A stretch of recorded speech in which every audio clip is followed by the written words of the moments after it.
ಈ ಅಕ್ರಮ ಒತ್ತುವರಿಯ ಬಗ್ಗೆ ಕೇರಳ ನಂತರ ಈಗ ಪಾಕಿಸ್ತಾನದಿಂದಲೂ ಕೂಡ ಖ್ಯಾತೆ ತೆಗೆದಿದೆ. ಸರ್ಕಾರಿ ಪ್ರಾಯೋಜಕತ್ವದಲ್ಲಿ ಮುಸ್ಲಿಮರ ಮನೆ ನಾಶ ಅಂತ ಪಾಕಿಸ್ತಾನ ಹೇಳಿರೋದು. ಮುಸ್ಲಿಮರ ಮೇಲೆ ದೌರ್ಜನ್ಯ ಅಂತ ಬೆಂಗಳೂರು ಘಟನೆಯನ್ನ ಉಲ್ಲೇಖ ಮಾಡಿದೆ. ಭಾರತದಲ್ಲಿ ಮುಸ್ಲಿಮರ ಮೇಲಿನ ದೌರ್ಜನ್ಯ ಕಳವಳಕಾರಿಯ ವಿಷಯ.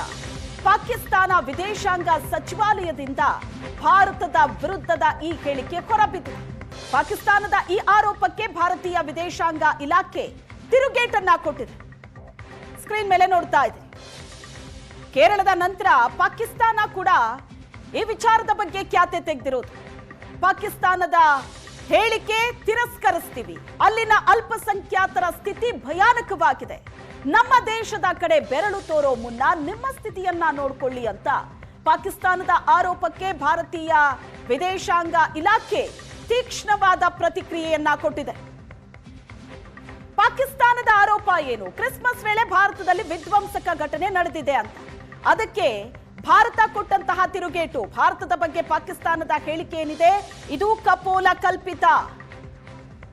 ಸರ್ಕಾರಿ ಪ್ರಾಯೋಜಕತ್ವದಲ್ಲಿ ಮುಸ್ಲಿಮರ ಮನೆ ಧ್ವಂಸ ಆಗಿದೆ ಅಂತ ಪಾಕಿಸ್ತಾನ ಮಾಡಿದಂತ ಆರೋಪಕ್ಕೆ ಪಾಕ್ನಲ್ಲೇ ನಿರಂತರವಾಗಿ ಅಲ್ಪಸಂಖ್ಯಾತರ ಮೇಲೆ ದೌರ್ಜನ್ಯ ನಡೀತಾ ಇದೆ ಅಂತ ಭಾರತ ತಿರುಗೇಟನ್ನ ಕೊಟ್ಟಿದೆ.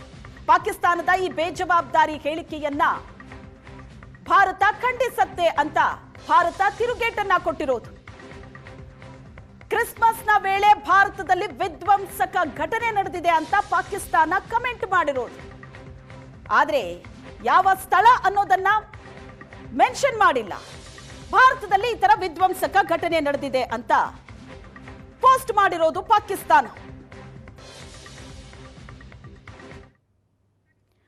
ಕೋಗಿಲು ಲೇಔಟ್ ಪ್ರಕರಣದಲ್ಲಿ ಪಾಕಿಸ್ತಾನದ ಖ್ಯಾತಿಗೆ ಜಮೀರ್ ಸಿಡಿಮಿಡಿಯಾಗಿದ್ದಾರೆ. ಪಾಕ್ಗೆ ಕೇಳೋದಕ್ಕೆ ಏನ್ ಹಕ್ಕಿದೆ? ಮುಸ್ಲಿಮರನ್ನ ನೋಡ್ಕೊಳ್ಳೋದಕ್ಕೆ ನಾವಿದ್ದೀವಿ. ಮೊದಲು ಪಾಕಿಸ್ತಾನದವರು ಅಲ್ಲಿನ ಬಡತನದ ಸ್ಥಿತಿಯನ್ನ ನೋಡ್ಕೊಳ್ಳಿ. ಯಾರು ಕರ್ನಾಟಕದವರು ಅವರಿಗಷ್ಟೇ ಮನೆ, ಬೇರೆಯವರಿಗೆ ಕೊಡಲ್ಲ. ದಾಖಲೆ ಪರಿಶೀಲನೆ ಮಾಡಿ ಕ್ರಮಕ್ಕೆ ಸಿದ್ದರಾಮಯ್ಯನವರು ಸೂಚನೆ ನೀಡಿದ್ದಾರೆ. ನಾಳೆ ಸುದ್ದಿಗೋಷ್ಠಿ ನಡೆಸಿ ಸಮಗ್ರ ಮಾಹಿತಿಯನ್ನ ನೀಡ್ತೀನಿ ಅಂತ ಸಚಿವ ಜಮೀರ್ ಅಹಮದ್ ಖಾನ್ ಹೇಳಿದ್ದಾರೆ. ಪಾಕಿಸ್ತಾನ್ಗೆ ಇಂಡಿಯಾಗೆ ಏನ್ರಿ ಸಂಬಂಧ? ಅವ್ರು ಯಾರು ರೀ ನಮ್ಮಲ್ಲಿ ಹೇಳಕ್ಕೆ? ಅವರು ಪಾಕಿಸ್ತಾನ ಅವ್ರು ಯಾರು? ನಮ್ಮ ದೇಶದ ಬಗ್ಗೆ ಹೇಳಕ್ಕೆ ಅವ್ರು ಏನು ಹಕ್ಕಿದೆ? ಅವ್ರಿಗೆ ಇದಕ್ಕೆ ಏನು ಸಂಬಂಧ? ಅವ್ರಿಗೆ ಪಾಕಿಸ್ತಾನ್ಗೂ ನಮಗೂ ಏನೇನು ಸಂಬಂಧ ಇಲ್ವೇ ಇಲ್ಲ. ಮೊದಲೇ ಅವ್ರ ದೇಶ ನೋಡಕ್ಕೆ ಹೇಳ್ಕೊಳಕ್ಕೆ ಹೇಳಿ. ಮೊದಲೇ ಆ ಪಾಕಿಸ್ತಾನ ದೇಶ ನೋಡ್ಕೊಳ್ಳೋಕೆ ಹೇಳಿ. ಆ ಬಡತನ ಇದೆಯಲ್ಲ ಅದು ನೋಡ್ಕೊಳ್ಳೋಕೆ ಹೇಳಿ. 11 ಗಂಟೆಗೆ ಪ್ರೆಸ್ ಮೀಟ್ ಮಾಡಿ ನಾನು ಡೀಟೇಲ್ ಆಗಿ ವಿವರನ ಕೊಡ್ತೀನಿ. ಈಗ ಡೀಟೇಲ್ ಆಗಿ ವಿವರ ನಾನು ಕೊಡ್ತೀನಿ.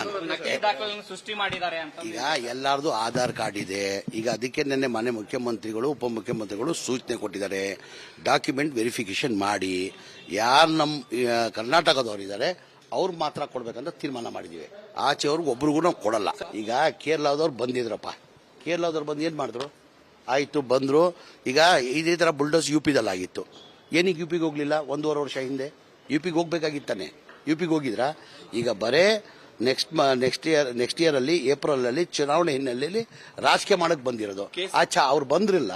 ಅವ್ರು ಬಂದು ಅಟ್ಲೀಸ್ಟ್ ಏನಾರ ಘೋಷಣೆ ಮಾಡಿದ್ರ ಆಯ್ತಪ್ಪ 180 ಜನ ಈ ತರ ಬುಲ್ಡೋಸ್ ಮಾಡಿದಾರೆ ಅವ್ರ ಮನೆಗಳು, ನಮ್ ಸರ್ಕಾರ ವತಿಯಿಂದ ಇಲ್ಲ ಪಾರ್ಟಿ ವತಿಯಿಂದ 100 ಮನೆ ಕಟ್ಕೊಡ್ತೀವಿ ಅಂತ ಏನಾರು ಹೇಳಿದಾರ? ಇದೇ ತರ ಫ್ಲಡ್ ಅಲ್ಲಿ ಮನೆಗಳು ಹಾಳಾಗಿತ್ತು ಕೇರಳದಲ್ಲಿ ಹೋದ ವರ್ಷದಲ್ಲಿ. ನಮ್ಮ ಕರ್ನಾಟಕ ಸರ್ಕಾರದಿಂದ ಮನೆ ಮುಖ್ಯಮಂತ್ರಿಗಳು 100 ಮನೆ ಕಟ್ಕೊಡ್ತೀನಿ ಅಂತ ಹೇಳ್ಬಿಟ್ಟು ಪಾಕಿಸ್ತಾನ್ಗೆ